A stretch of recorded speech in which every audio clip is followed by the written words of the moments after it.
Hi team, I'm sorry I couldn't be there, but I'm in Portland negotiating a new parts contract. As you've heard from Devon and Tom, we're in delicate financial times right now.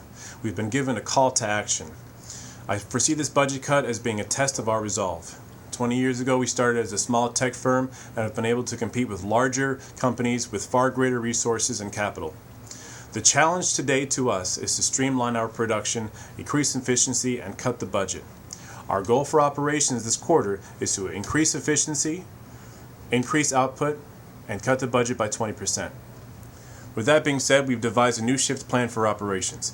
We need to become more competitive by getting our product out to our sales team faster. The reason why the overseas companies are able to get a lead on us is because they have their product on the shelves first. So here is the challenge to us. We need to increase efficiency and output. So here's the new shift plan. Instead of the normal 9 to 5 shift, we're adding a second shift. This second shift will give us a 16-hour production day versus an 8-hour production day. We will have the 8 a.m. to 4 p.m. shift. After the 4 p.m. shift, we'll have a 4 p.m. to midnight shift. This will give our production more efficiency and a greater output. This will also give our machines less downtime. Instead of using one machine per person, we'll be able to use one machine per 2 people.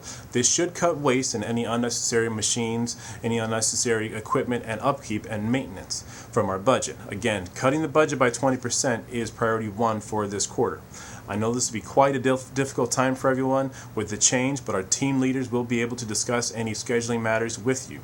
As far as overtime, we will not be able to give overtime. There should not be a need for overtime with this new scheduling system. The second shift should be able to take over for the first shift, and after the second shift, the machines will need to be powered down in order to rest. Now, the shifts will be scheduled by order of seniority as well as volunteers. Again, in order to make this budget cut work, we have to cut the budget by 20%. In order to make this work, we have to be able to tighten our belts and work together if we intend to retain all of our staff. I know this is going to be a difficult time, but I'm available by my cell phone as well as video conferencing. I'm not afforded the luxury of a company cell phone anymore, so you can reach me on my personal cell or email or text or what have you. But my door is always open. We have done this before. We will do it again. It is a call to action, as I've said before, and I look forward to working with you on how we can work for our budget and cut our costs. Go team. Tom?